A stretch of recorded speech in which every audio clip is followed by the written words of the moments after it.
welcome to Ted Levine Golf.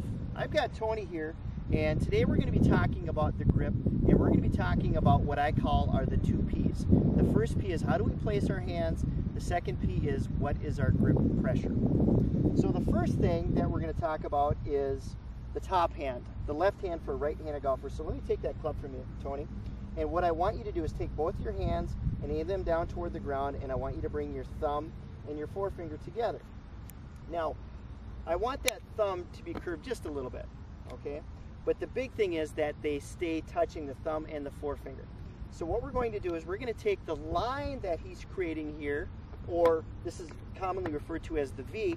We're going to take that left V and we're going to angle that up toward his right collarbone area.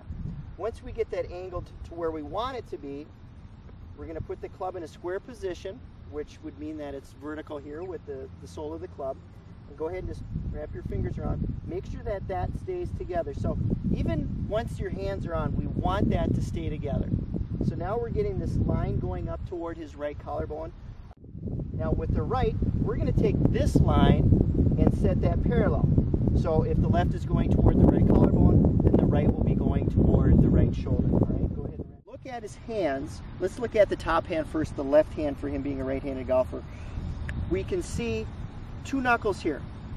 So for Tony, when he's looking down at his grip, he should see all of his index, all of his middle, and if he sees a little bit of his ring knuckle, he's in business. I'm just going to hinge this club up for Tony, so when Tony gets that club right out in front of him, he can check for himself where these two lines are running.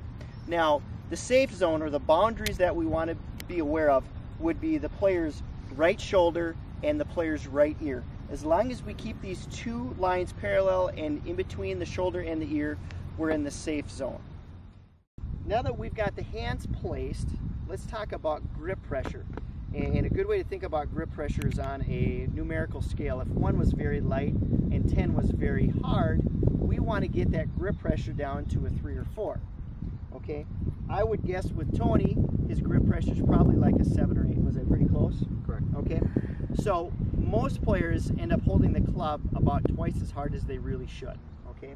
And we're not talking about hitting shots from thick rough here. We're just talking about a standard shot.